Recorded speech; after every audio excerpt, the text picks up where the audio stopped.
I'm Matthew, I'm Marty. I'm Carlos. and we are the Heroes 3.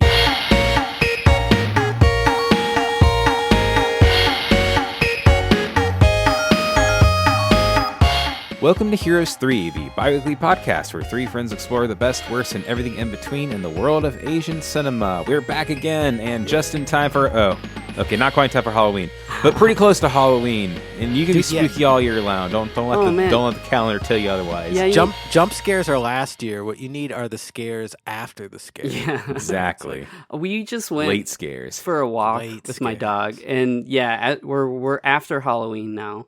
But I was very shocked to see a house with Christmas decorations already in my neighborhood. That's the real jump scare. That's what? Yeah, it's somehow both a late and early scare.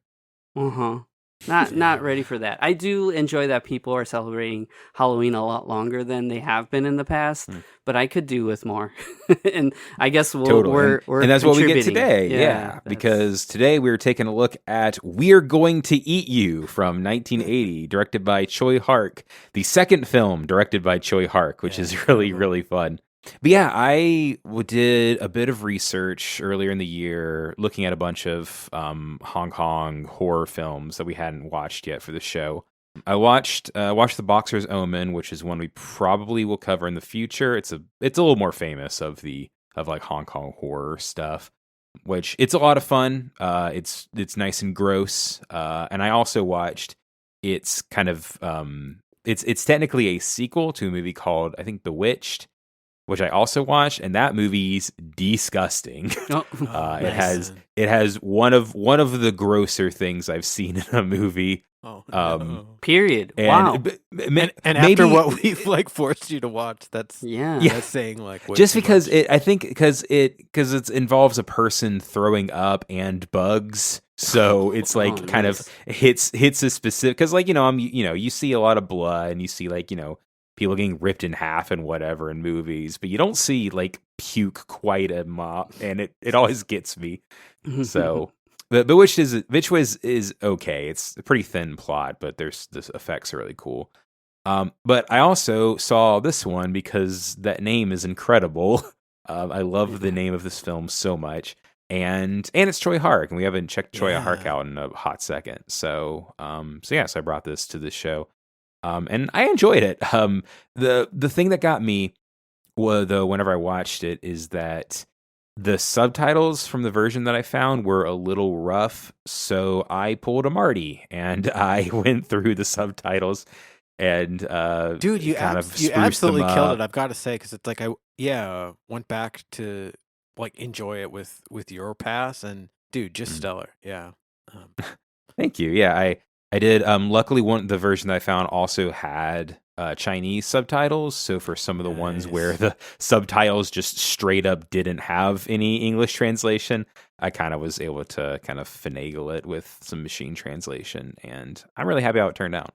Yeah, nice. And I've never seen this film up until this point, but I did remember the title. Obviously, you said it's a very striking title. And I looked it up, and there is a Western release of this that I've never seen it, but it was through, I believe it was Media Blasters. They had a sub-label called Tokyo Shock, and it was released through there. But like I said, I've never experienced it, so I have no idea what the quality of the subs were. But yeah, I really enjoyed that you dug into it. It's really fun once you figure it. When I was hearing you talk about doing this, I was like, oh man, I kind of want to do something like that. But to me, it's man, I just need.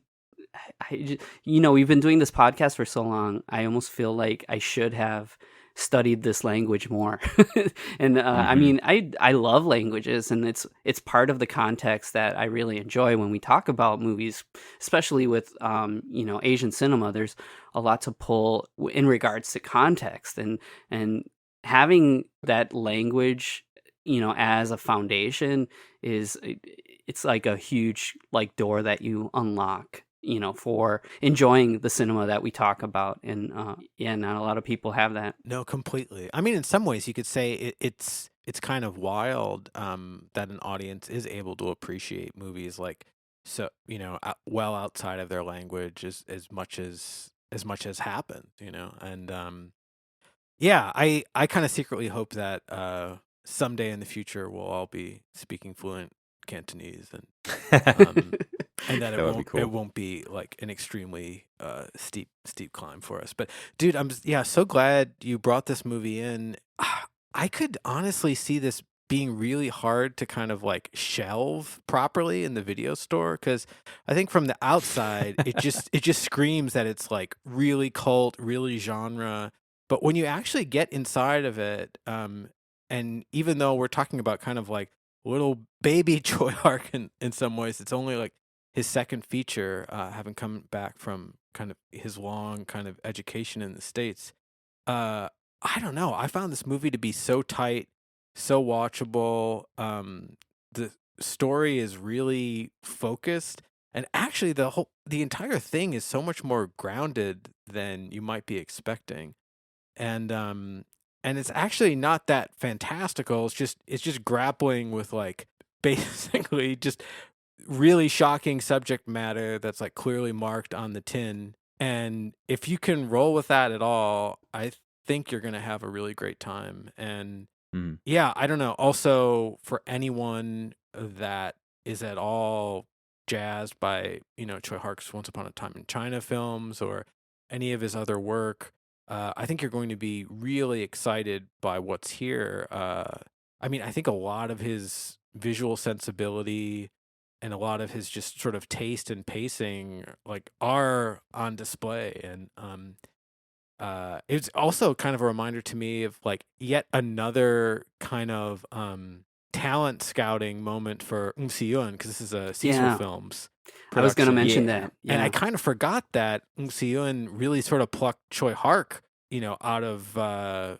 his kind of young, like journeyman kind of film student life. And it's very much a film of its time in terms of look of film stock and a lot of some of the kind of like production pieces that we might be used to. But really, you do see so much of what becomes kind of like the 90s Tsui Hark led like visual language, and it's really exciting kind of seeing that circa 1980.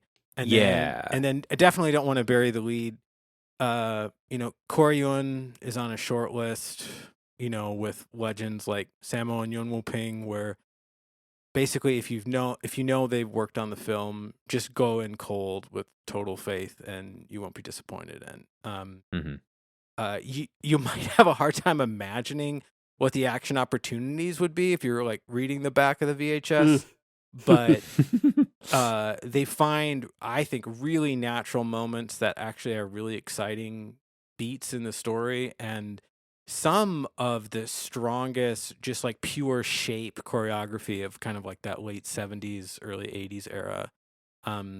We don't have a ton of like really acrobatic performers on screen necessarily, but just incredibly strong shapes that play so well to the camera. And for such an early feature for Tsui Hark to have the kind of control over the composition for these fight sequences is really saying something, man. So yeah, I don't know. This is a movie that I probably gave too much distance to, just like kind of seeing the title, and I'd say, well, at least for myself, had almost kind of an upside down impression of what it was going to be. And yeah, this would be a strong recommend for me.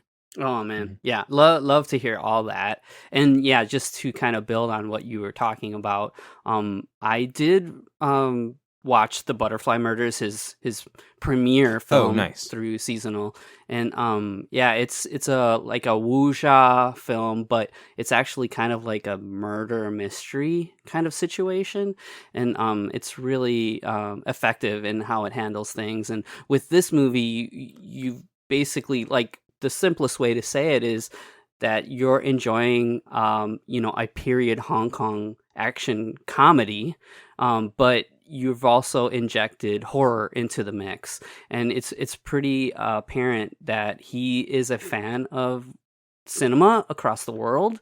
And he's, you mentioned him studying in the West, and I think you can really pull all of those strings into this film right here. And I really enjoyed seeing what I expect from a Hong Kong, like a kung fu comedy from this era, but at the same time you're getting injected with these horror scenarios, and you've got some gore effects here, and you've also got, like you were saying, Corey Yun handling the choreography, but they're placing it in the middle of these situations that you'd expect to see in a horror film, and it's tonally it jumps around, and I really enjoyed seeing that when that would happen.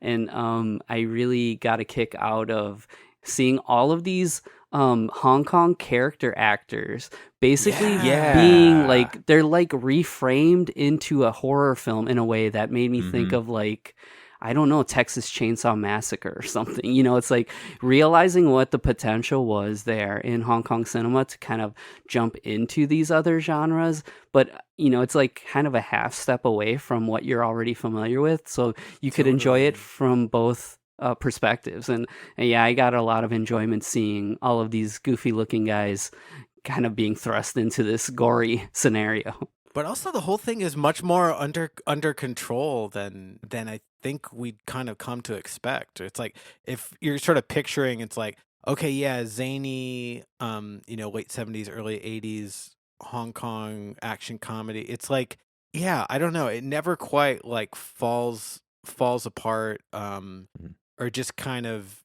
banks on like the good grace of the audience or something.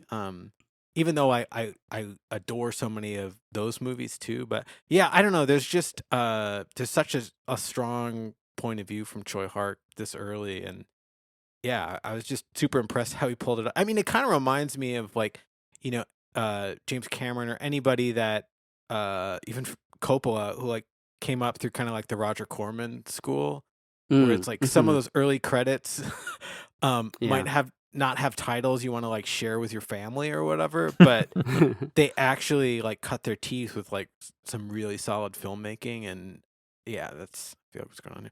I was gonna say, just going to the character actor thing, the main one that jumped out to me was a guy, I found this, Sang Kwai? Well, that's one of them, but the one I was thinking was Tom Tin Nam, who's the very odd, very long faced looking guy. Because he's the guy in Bloodsport that goes, "Okay, USA." Yes, perfect. When I saw him here, I was like, "Hey, yeah." Yeah, and we got amazing faces on screen, and Fung Fung is maybe one of the most Fung Fung iconic. has a very distinct face with like his lip kind of like, I don't know quite's happening there, but it works great as this kind of like put upon priest character. Yeah, it's he's playing like what Wu Ma would play if it was like a Golden Harvest movie. Yeah, you go through the Rolodex in your head of all of these character actors that you probably could expect to see in this movie. We don't get Dean Sheck, but you could totally throw him in the mix and it would totally work.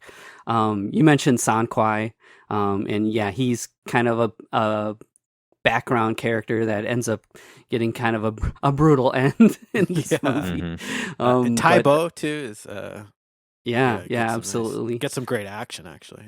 Yeah. You've got these guys that you're used to seeing look like, I don't know, Looney Tunes characters, but can also perform at the ability they need to. So it's really fun to see that unfold.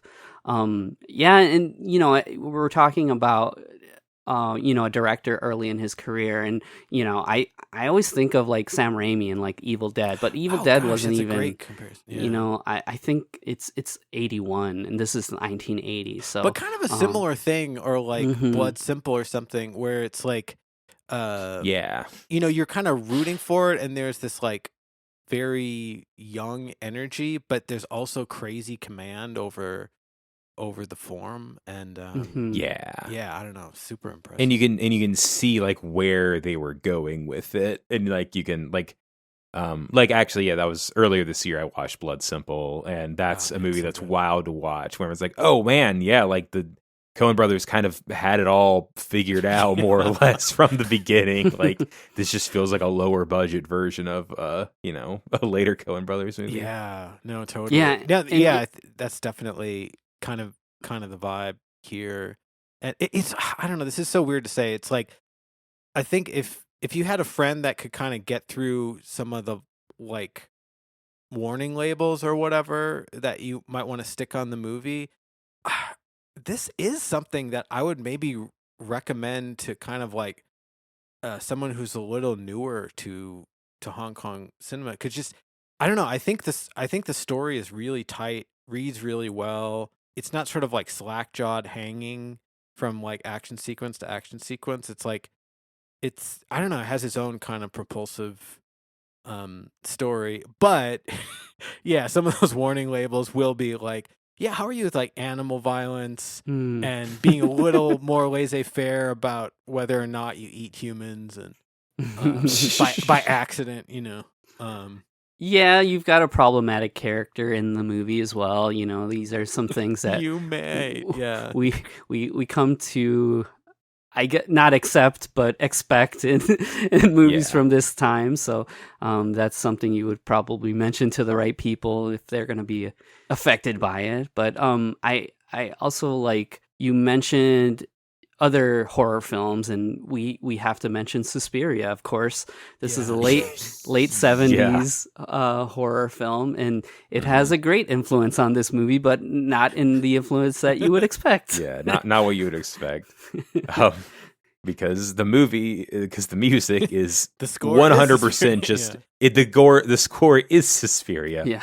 I remember when I was looking into it and the thing said that the soundtrack was by Goblin. I was like, what? They did Goblin went over to Hong Kong and did this, and then which I was like, oh no, sick. it's just which would be sick. I would love that, awesome. but watch the movie like, oh no, it's just they had a record of the Suspiria soundtrack and they played it in the editing bay. So love it, and it's Frankie Chan, which is great. I was about to say we don't need to name who actually gets the credit. Yeah, we might not be that surprised, but Homeboy knows how to pick them. We definitely can agree on that. He does. Like, let Frankie Chan make you a playlist. It'll be good. For real. Yeah. And it really, I would say overall, like all these drops, like really do stick to the movie pretty damn well, I think. Yeah. And I was mentioning how we've got the horror tropes, and then they kind of inject you with the Hong Kong action cinema tropes. So it's kind of fun, like if your eyes are tuned to Hong Kong cinema, kind of seeing those kind of flavors mixed together. I actually had a similar experience to that recently, and actually this is thanks to Swim Fans, because they did an episode on The Wicker Man, and Craig had recommended a film called Apostle from 2018, and it was in my head, and I couldn't remember why it was on my list of films to watch. But when I looked it up, it's by Gareth Evans, who did The Raid. So Joanna and I watched it recently because we're watching scary stuff for October, and I had this crazy experience because it's a horror movie through and through, but there are moments of action, and then all of a sudden, it's like, I don't know, like those magic eye posters where it's oh my god, like my eyes focused, and it's all of a sudden it's a like Hong Kong style action movie, and it was like the weirdest feeling for me to watch this horror movie, and then all of a sudden recognize the camera movement and the director's eye from an action director, and I feel like I wish that happened to me more in life. Right. But it was really fun. Where you suddenly realize that a movie is actually a Hong Kong action movie, or just I guess just that they cared about the action. You know what I mean. It was a wonderful experience. But I mean, back to this one too. I feel like we could go over the plot a bit and then just kind of enjoy talking about it, because totally. We haven't even mentioned some of the extra characters, and I'd be happy to kind of pull us through. I was gonna say we can do a back to the VHS and then jump into that. Yeah, let's do it. Agent 999 boards a boat in pursuit of the criminal Rolex, but he has no idea what horrors await him. Rolex hides among the villagers, but in order to survive, certain sacrifices must be made. Agent 999 slowly gets closer to his target and the truth, but the limitless hunger of the island threatens. Can he catch his target and escape the cadre of craved killers? Tsui Hark cooks up a mix of Hong Kong action comedy horror in We're Going to Eat You. Yeah, I guess Carlos, if you want to do a run through, I would love that. Because the plot isn't like it gets a little weird in some parts, but it's pretty straightforward. Guy comes into town trying to find a thief, and then ends up running into a town of cannibals. Yeah, you have basically the movie cold opens with a great kind of horror pull you into the movie. So you've got two kind of gawkers that are ending up on this island, and they don't know left from right, but they are quickly accosted and knocked out. And when one of the guys wakes up, he sees that his friend's being mutilated by some masked men, and these masks look really cool. They're like these kind of creepy kind of patchwork, almost like folk art masks. And I don't know if it was just me, but I'm expecting Yun Chun-yi's face under every one of those masks for some reason. Like with the like dreadnought, like yes, it just feels like it'd be perfect. Wonderful. But yeah, you get some pretty in your face gore right away. You see people getting chopped up and their guts being pulled out, and these two men are killed. And shortly after that, you basically understand that this is an island of cannibals, and they kind of have their own, I don't know, not really a government, but basically that there's a chief that's running the show, and he's dictating how the food is dealt out.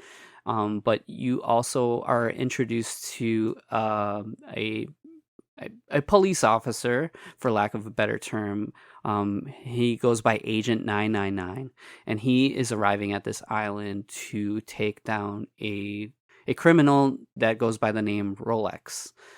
While he's making his way to this island, you also see there's kind of like a little wily guy. I don't even believe he gets a name, but So actually, I have a note about that with the translation, but for the most part, it's just guy with glasses is kind of how he's known. Yeah, or sneaky guy, as I named him. He's in like my this notes. great, I don't know, trickster archetype. Yeah. And I called him glasses in mine. So. Yeah, great. I do feel like he kind of fits the outline of a character that you could almost see Jackie playing in a different world, and I think that that would have been really cool to see. But this character is played by Han Kwok Choi, who is also one of these character actors that we'd see in a lot of different films. And very quickly you see that Agent 999 is kind of caught in a trap. And this little like sneaky guy, he takes this opportunity to steal money from him, and he runs off. But then after that, you see that these kind of cannibal guys try to attack him, and you get this wonderful fight sequence here with Norman Chu, who plays Agent 999. He is basically strung up and has to defend himself and fight against some of these masked men. And Korean shining here with some great choreography.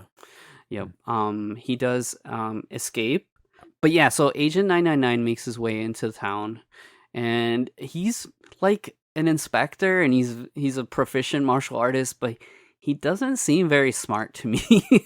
He kind of gets suckered into these traps very often throughout the film, to our enjoyment. But basically he tells people he's looking for this Rolex, and as the plot progresses, you're introduced to some of these other characters. The chief of the town, he's played by Eddy, and he's basically kind of a dictator, ruling over these people that are just basically starving for the next meal. And he's playing nice with Agent 999, basically leading him to his death in a way. He says, hey, check out the slaughterhouse. I think this is where you saw where I saw the man you're looking for. And he it's great. He very jolly. He takes a walk over to this place, and you see like all of the townspeople kind of so happy to see him walking to the slaughterhouse. And he's just like, yeah, whatever. But so then he's continuously looking for this Rolex, and as the movie progresses, you see that Rolex is actually one of the kind of I guess the chief has like these selected men that act as his own police force in a way. And but this Rolex, as you find out, he's escaped, the mainland, and he's basically trying to look for a new life. And he actually sees Agent 999 as kind of this out. And as the film progresses, he is talking to this Agent 999, and he wants to let him know what's happening on the island. So he tells him, but he also tells him who he is, and then that puts him on Agent 999's radar. So great. Yeah. Yeah. And you've also got kind of the ongoing antics of this glasses guy. He's surviving along the island, and then he eventually gets captured. And as he gets captured, you're starting to see these different relationships with other characters. There's a woman called Alin that has like kind of like a younger brother that has like, I guess, I don't know, he seems like there's something weird about him. But you also find out that Alin, she's the one, am I remembering right, that asks for hearts? She asks for hearts, yeah. So she gets some special treatment from the chief, and they kind of have a relationship. But you also see her develop a relationship with Agent 999. And then as all of these characters get closer and closer to each other, of course, there's a crazy finale that we'll talk about. And Agent 999 does make it off the island with a couple of characters, and there's a shocking ending that we are enjoying as the film completes. Those are, a little bit deeper, but also broad strokes of what happens through the film. Yeah, that's the short version. Yeah. I think one of the biggest surprises, maybe for folks that are more steeped in a lot of Hong Kong cinema of this era, is that we're actually following this detective as the lead. It's like that's our protagonist. And if anything, this kind of provincial detective is usually kind of like a thorn in your side sort of character. I was just mentioning Dreadnought a second ago. We have a character like that in Dreadnought. Quite a handful of times in Magnificent Butcher, you have something like that too. But it ends up, I think, making for a really kind of classic story, and maybe for me, one of my favorite kind of movie stories. It's like Yojimbo or Temple of Doom or something. Where man comes into town. You're basically right? kind of like pulled into this strange town and this strange situation, and that's the bottle of that you end up spending the movie inside of. And I don't know, I think really really compelling. And I think since you were giving such a great overview of the whole thing, we can also say that the character who we mentioned, like wanting the hearts, it's like that ends up being kind of the final image that we close the movie on, is her literally holding what we believe to be like a human heart in her hand. A still beating heart. That's totally like a shirt you would see at like a convention, like a silk screen shirt of that image. That'd be sick. Yeah, because like there's this cool like filter goes over the film where it gets like all red, it kind of silhouetted. And just think of like what a far cry that is from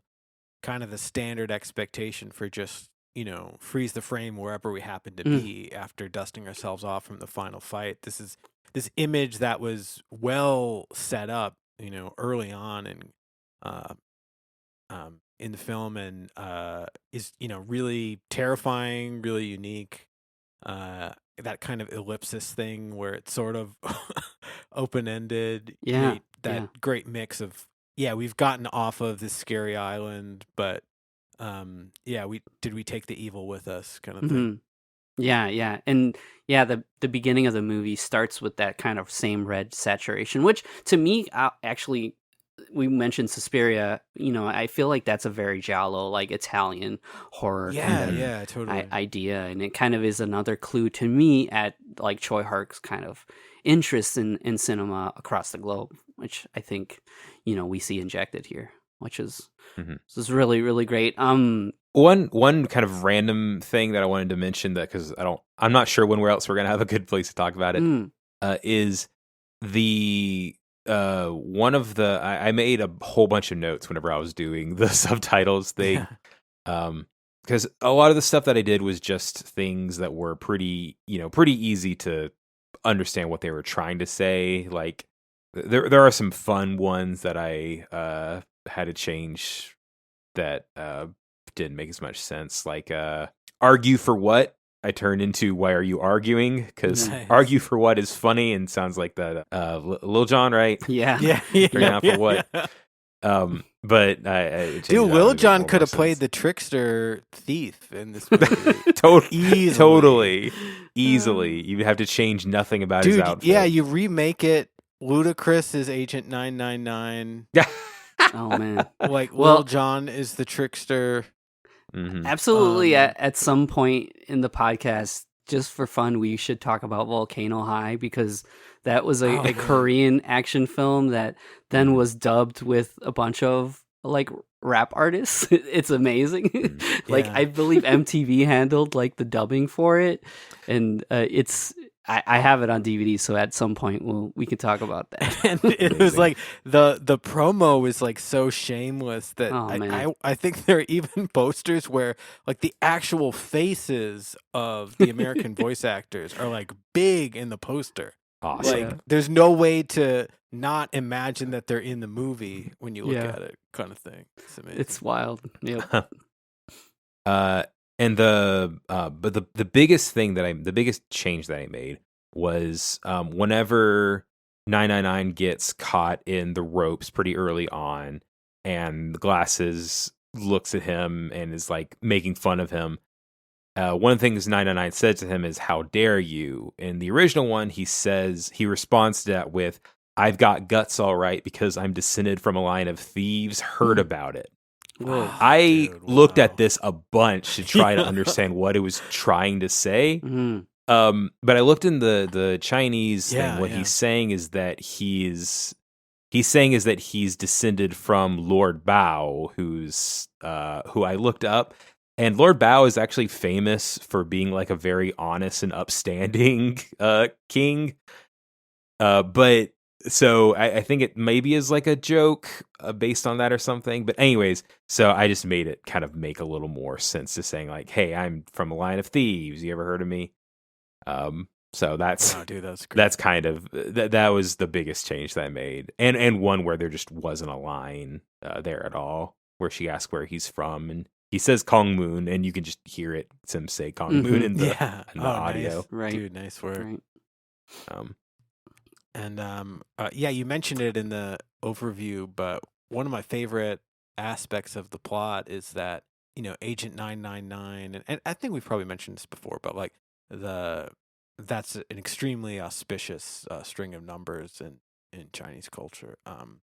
And there's actually a nice little gag later on where when they're like fully caught, and he's like, "Well, is Agent 998 going to come for us?" Or this is, I think, in the Matthew polished translation. That was, and I was about to say, I just cleaned that up, but that is the same. Where he's like, "Is that was 997 and 998 coming?" And like, He's I like, lied. "No, I There's not just that made many. basically, it's he's trying to shroud himself in sort of the best luck and good fortune as he can. But I Nice. love that what's brought him here to this village is this kind of like manhunt for this guy Rolex, and Rolex ends up being this ally. I don't know. It's juicy stuff, really good. And Rolex, I don't know if I've ever seen Melvin Wong in this kind of like young, Right. dashing role, but for me, I was this- gonna say like for both Eddie Ko and Melvin Wong, I'm just used to seeing in more like modern stuff, not as much. You know, like you're used to seeing him in. We're used to jeans seeing and a him t-shirt. on the right side of the law, and he'll Yeah. either be some kind of like inspector or colonel. Yeah. And I think I think we've mentioned in the past that he had actually some amount kind of military background in his own life, but and we're used to seeing him with, you know, very slick hair and like a impressive mustache and but yeah, dude, super dashing here in this part. And I also love the moment when it's revealed that he's Rolex, because he has this like chest tattoo sort of thing. And I don't think we've been like shouting out Eddie Ko a bunch yet, but he absolutely makes the movie work. So he's, you know, kind of the arch chief of the cannibals, and it's so great at kind of playing kind of both sides of the situation, and is just such a terrific action performer. Yeah. Not only is he a cannibal, but he's chewing up the scenery. Oh, dude, yeah, totally. yeah, man. it's great. But yeah, it is. I was kind of joking about it earlier, but of any cannibal movie that I've seen, What? not- You got a not list? lot. No, but it's Marty's like, cannibal list? but like Marty's Cannibal Corner, right? Everyone's favorite section of like the- whether like film literature, TV, whatever, there's kind of this unspoken understanding that, you know, cannibalism is this like unrecoverable sin. Yeah. It's like you don't even want to touch it, and so usually there's so much made about a person potentially crossing that line, like if it's inadvertent or not. yeah. And this movie doesn't really like hold to that Right. particular moral point of view. And I don't know, I think it ends up making it really sort of fresh. It's like, oh, do our Mhm. heroes end up getting some nibbles of Yeah. people, and we just gotta kind of roll with it?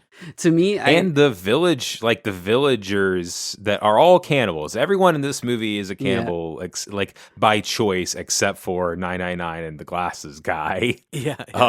But the villagers are definitely portrayed a lot more kind of sympathetically, I guess, Yeah, because yeah. kind of an overall part of this is that Aiko's chief character is like, you know, holding him and his men are having way more than their share of the meat, and the rest of the villagers have to kind of just deal with it.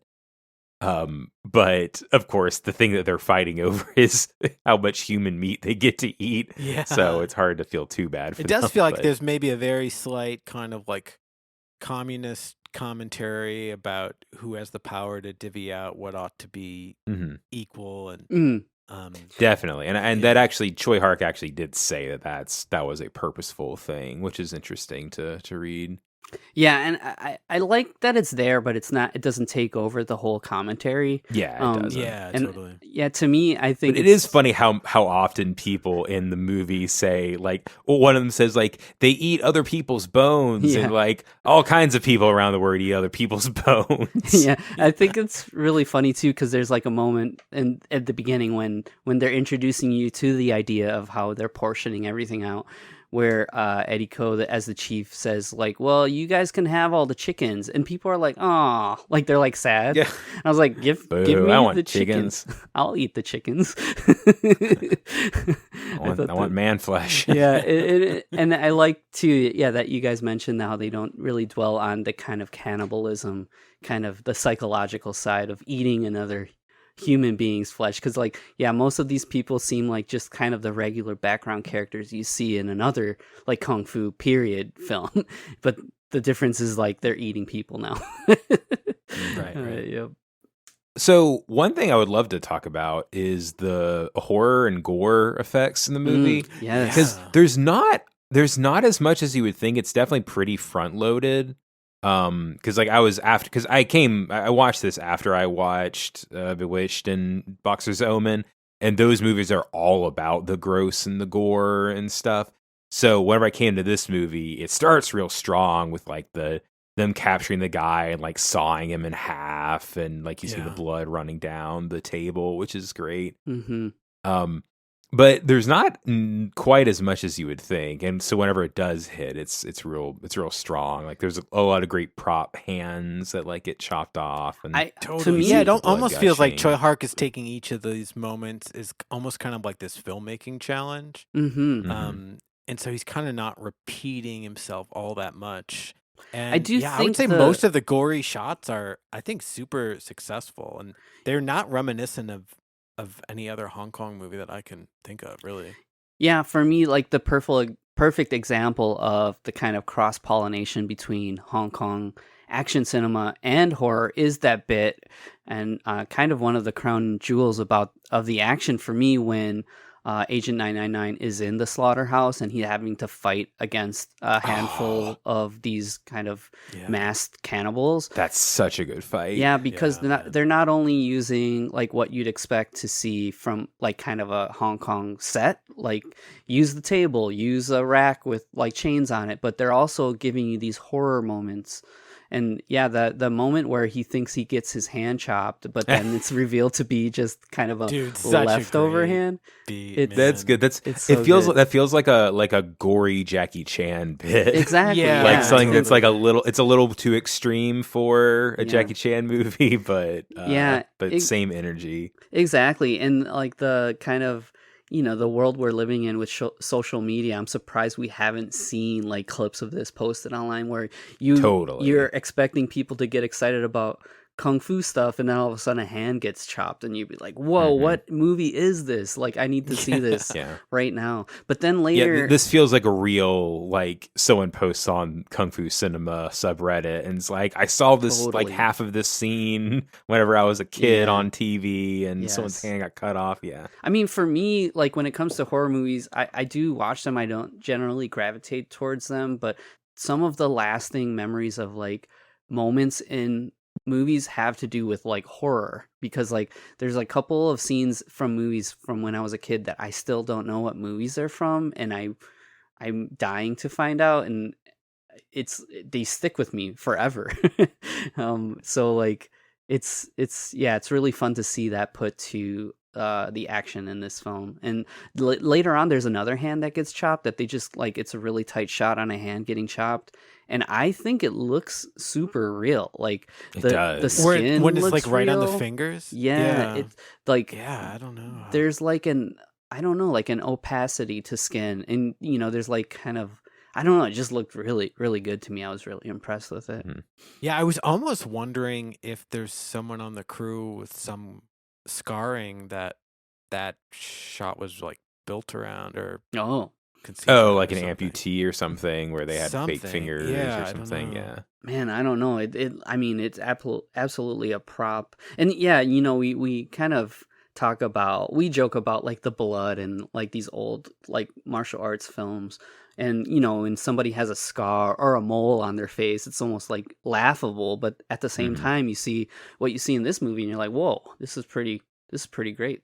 Yeah, like Marty what was could talking about, have it's been. like Marty talked about earlier about how this is like a weirdly grounded, like there's really nothing supernatural in the movie. It's just, kind of a dark subject matter, but everything's pretty grounded.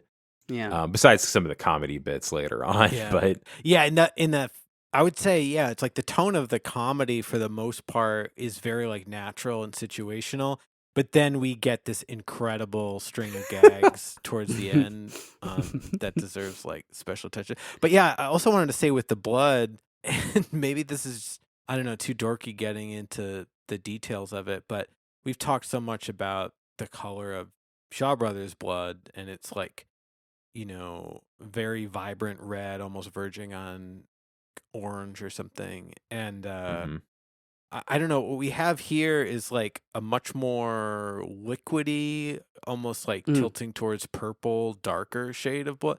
And I don't know what it is about like whatever the gap between those two fake blood styles, but I don't know. It does hit in a very different way, I think, than what we get kind of in the in our kind of like typical Shaw Brothers production. And also I was trying to rack my brain and think of another seasonal films movie that had this much blood, and I honestly could not think of one. yeah, Mhm. yeah. Okay, so I mentioned about Agent 999 kind of being incompetent. This dude gets like captured like 4 times in this movie. He does. He falls for the I was same tricks like multiple times. Yeah, like it kind of feels like it does require Rolex saying point blank to him twice in a row. They eat human beings. They want to eat you I specifically. love it. I love it. But yeah, they're like, "Oh, why don't you check out that slaughterhouse?" Okay, almost gets killed Yeah. and captured. It's like, Then oh, they almost killed you. Nah. Go check out the slaughterhouse again, though. he's like, "Oh, you know what? I'll take you this time." And then it's like this. There's that fun kind of the chief trying to attack him. He's like trying to attack him without him knowing, and there's that back and Oh forth. yeah, you that's know, good. That's really good. Where like he keeps like he'll like raise the sword up, he'll turn around and like start scratching his back with it. And yeah, it it's just gives me these classic. warm, fuzzy feelings seeing stuff play out like that. Totally. But yeah, later on, you know, like once everything comes to light, then it's like a huge deal, and he does make it out. Him and like the glasses guy, they escape the island, and then they like, oh, let's stop and get some food, and then they get captured again. That pulls And also you when they're into- eating the food, I think this is a nice touch. They just want noodles, so yeah. it doesn't seem like they're looking for any protein or whatever. And then he's like, "Oh, I've got like a bone in here," and it's like, "No, dude, that's a fingernail, like a straight Yeah. human the fingernail." worst thing to find. Yeah. Yeah. Oh, so great. But yeah, But is then- that kind of like Hong Kong thing where things are dealt with much more pragmatically, where it's like, oh, it's frustrating that this is human meat. You know, it's not Mm. like, oh gasp, like my mortal soul or whatever. Yeah. I'll put a little spotlight on the problematic character. Though, like, Yeah, we're yeah, we should probably introduced talk to about this like I'm basically a big mama character who lives on this island, and she's kind of a sex pest, and then they play this character for jokes, which is unfortunate. And I mean, that's one thing. She does run into both of these characters, the sneaky guy and 999. And then yeah, towards the finale, she's one of the assailants in the situation. She gets completely killed, and they put a Oh big man, the way spotlight she on gets that. killed Yeah. is so good because she gets stabbed in the back of the neck, and then 999 hits it Yeah. through her Oh, neck from the man. back of her neck. It's real good. And it It's like like, slides across the table. Born invincible, right through the back Dude, of the mouth. yeah. Totally, yeah. Yeah. But then you get this moment where they decide to dismember this character. And it's I like, know. Yeah, wait, she gets it real rough. what are you guys doing? Yeah, like why is this the only way? Like, couldn't you just put anything in the cart that you're bringing in because you're just making a distraction? Oh my god. But I do. But I then will there's say the, it is. Then there's the idea that they cut up this dog meat. Yeah, I don't know. Yeah, It gets a little fuzzy as far as tracking the logic, like right in that it in does. that section, which is tough when you're dealing with something like that Yeah, insane. Yeah. yeah. I will say it is. It is pretty funny whenever they're trying to butcher her, but like they're trying to not look while they're doing it, so they're like Jeez. missing with the saw and stuff. And It's very very good dark humor. the score for this section is like way more lighthearted than it should be. Like, what's happening? That's the Oh. Frankie special. Yeah. But yeah, so they basically use this cart of meat, and they use these masks of these assailants to make their way back to the chief. And then there's like basically your finale. And what Marty was saying, you've got them. They're in this like area where there's all these like family like tiles for like, you know, like Yeah, actually, that's a memorial fun tiles. recurring thing. Is that anytime they eat a person, they do a funeral Yeah. for them. Yeah, The idea yeah. is to have their spirit not linger since they killed them there, which I think is that's a really cool touch to the cannibals. But there's all those like these like talisman kind of things, or I don't know what you would call them, like these tablets that have the names on them. Mm-hmm. And I mean, yeah, the Wong Fei Hung joke. That was one that I did edit because in the original, it was spelled Huang, like with an H, Oh, sure. Hwang. Yeah. And I saw that, and I was like, but I didn't quite get then I heard the music, and I was like, wait, what? And I realized later, oh, okay, it's just like a different spelling. So I changed that to the way that we're used to seeing it. So Right, and the the actor that you have there is the guy that would usually play Bucktooth So, Wong Fei Hung's sidekick. And he's brought in. Yeah. And then we've got a double playing like a Simon Yun, So Hot. Totally, yeah. And that's really fun too. Yeah. Those definitely like, I mean, thinking that, Corey worked with him and a lot of the folks here, it's maybe like a little too soon. Yeah. It's like, with the distance that we're talking about, which is what, I don't know, like 40 some years at this point. Super, super funny. Yeah. And I would say the only part of the movie that almost gets to that kind of like Zaz, Naked Gun kind of tone. Yeah, absolutely. So yeah, in the midst of all of this mayhem, they also have like a set of fireworks that they ignite, and also roller skates. Yeah, and it leads to one of the odder jokes where Eddie Co's character gets covered in soot and sits down, and the guy says that he looks like Abraham Lincoln. Yeah, he's like sitting. He's sitting in the chair and like has his joke. Yeah, it's a very odd joke, but it cracked me up. And then that of course leads to the thing we talked about before with our heroes getting away. And that's right. But before we leave the villagers, we see that the chief he's been killed and he's tied up the way that 999 was. And the final thing we see of the villagers is them literally pulling his body apart. Yeah, you know what's gonna happen now. Yep. Yeah. Yeah, I do love that. Yeah, Eddie Co's his face is covered in soot for that whole finale, which is really fun. Yeah, they tear him up, and then we get our finale where everyone's making their way on this raft, and even that too, earlier in the film, you've got Rolex ends up passing away, basically trying to save our kind of glasses guy, helping him escape. And actually, that's pretty brutal too, because he had that tattoo on his chest. Yeah. And Agent 999 carves that tattoo just, as proof that he's captured him. Yeah, which seems a little, I don't know, it feels a little extreme. I think about when I was doing all that ninja research, and one of the easiest way to prove you killed someone is just to take their head and bring it with you. So this is one step away from that. Yeah, I guess that's not that much worse or better, but Yep. But they find this raft that earlier in the film, Rolex says that he's hidden a raft to escape the island, and they're making their way. And there's a bit more violence to be had in this film.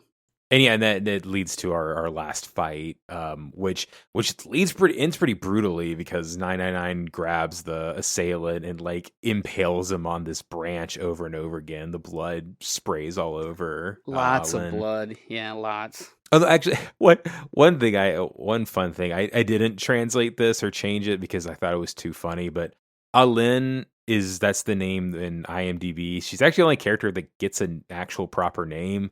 But in the subtitles it calls her Eileen. Yeah, I love that. Which like I can see where you got that from, but it's funny saying Eileen. Especially when Agent 999 kind of like yells after her trying to find her, and it's like it's like a homonym. It sounds like he's saying Eileen. Yeah, nice. But that's where she cuts out the heart. Yeah, she's covered in blood. You think all is well now, even though they've suffered through so much. But yeah, the last reward you get is that she's removed his heart and offered it up as a finale in this film. Yeah, that's great.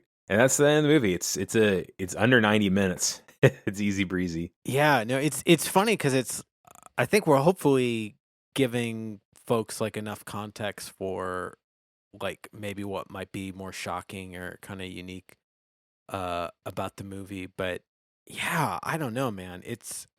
I found it to be extremely tight and punchy story-wise, incredibly strong action, like so well shot, really engaging movie that yeah, I don't know. I I think probably ought to rank higher than maybe its reputation is among, movies of this period, which we've described as like a really exciting prolific era of Hong Kong movie making. But there's something special about this thing. And yeah, come next Halloween, definitely get ready to queue it up all over again. Yeah, sure. yeah. For me, yeah. Again, I guess this is piggybacking off of our summer arc where we were talking about the influence of Western cinema on Hong Kong cinema, and yeah, we were getting that here in a way, and I really enjoyed this film because of that, and yeah, I would definitely if I knew somebody that kind of aligned up with both of those tastes, I'd be like, oh man, do I have the movie for you? Yeah, word.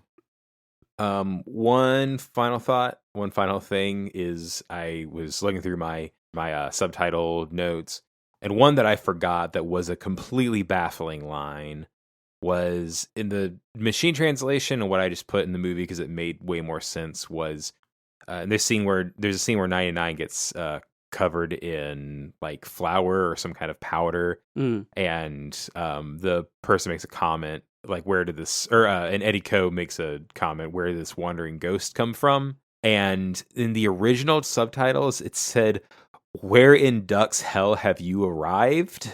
Dude. I have no clue where that came from or what the idea behind that was.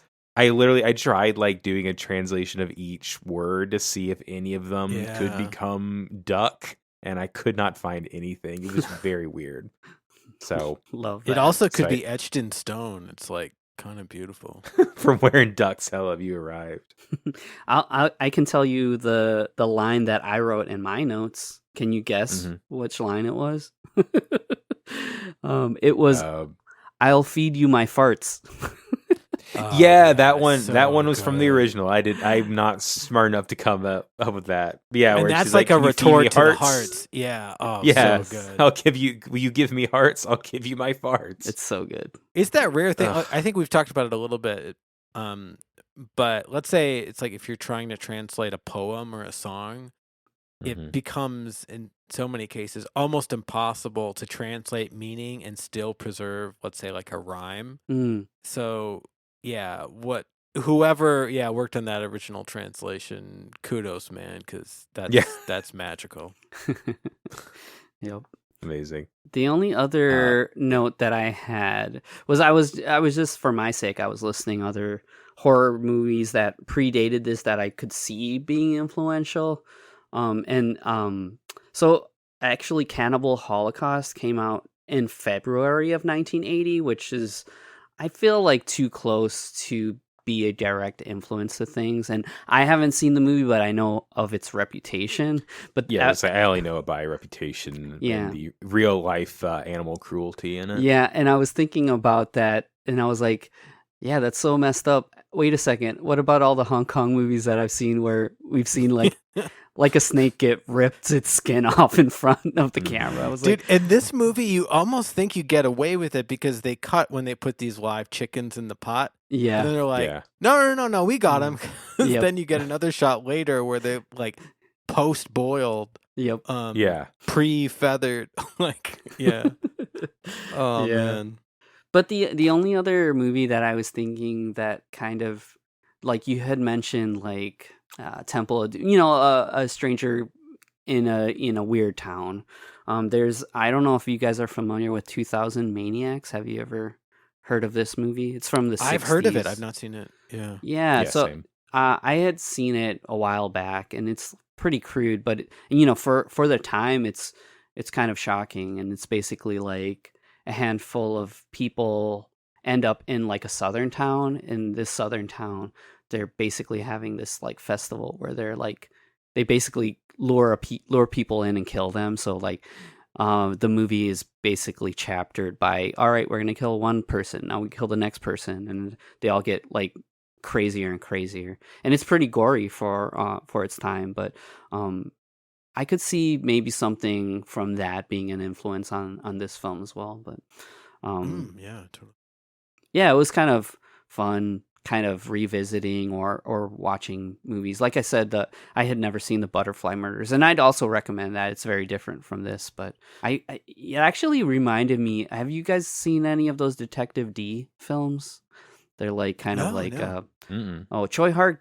I think he directs the first one, and that one there's a kind of a similar. It's like kind of a murder mystery, almost like a Sherlock Holmes situation, and that's way later in his career. But watching the Butterfly Murders, it kind of was like cool connecting those dots for me. And like I said, it's like a wuxia kind of noir almost. That's cool. Sweet. Yeah.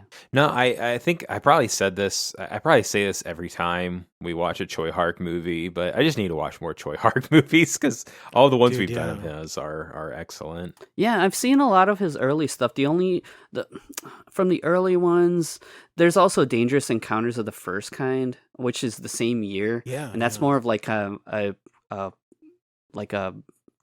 commentary on a political like situation. It's kind of deals with like domestic terrorism in a way, and it kind of overshadowed this movie, if I'm remembering things right, because like that's the movie I knew about more than watching this. Besides the title, like I said, the title stands out here.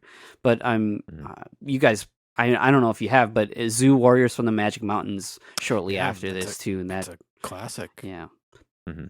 That has been. I'll just watch it this next week. That's been on my to watch list since like the year we started this podcast. Oh yeah, it's super good. It got a release too. I can't remember it's Arrow or 88, but I have that Blu-ray and it's a super good time. And cool. I mean, just like a rare bird in so many ways. We were kind of joking beforehand about because Carlos was sharing some of Tsui Hark's artwork, which is also super impressive. And then I was just picturing his character from Yes, Madam, who makes all the fake IDs and is kind of like a conspiracy theorist, kind of paranoid guy. But yeah, I don't know. It's there's really no one quite like Tsui Hark in the history of Hong Kong cinema. Extremely unique, world traveler, very talented, but ends up being a great champion of other filmmakers as a producer, is totally game to act in projects, whose talents kind of extend to all these other areas too. I don't know. We're lucky to live in the Tsui Hark dimension. For sure. Well, thank you so much for checking out our show. If you enjoyed it, then please check us out on all of your social medias. That's Instagram, Twitter, Blue Sky, the other ones I'm probably forgetting. Threads, that's another one. We haven't done this in a while, y'all. Sorry. But we're on the social medias at Heroes the Number 3 Podcast on all of them. If you have an email, if you have a Tsui Hark deep cut that you would want us to check out, then shoot us an email at heroesthenumber3podcast@gmail.com. So, coming to the end of the year, and I feel we kind of mix it up. We like to bring stuff to the show or whatever. But Carlos, you said you had a little idea for our end of the year, right? So yeah, we've done this before, and I think we'll do this again. I think we're gonna do our own host picks to close out this year. And I don't have anything yet, but we're not going to keep you waiting super long like we just did. So please look forward to us closing out the year with some fun random picks. Well, yeah. Dude. So yeah. Until next week, when we're taking a look at something fun, I promise. We have so many movies that we want to show on this show. I guarantee that it'll be something fun. Until next week, I'm Matthew. I'm Marty. I'm Carlos. And we are the Heroes 3. Remember your training.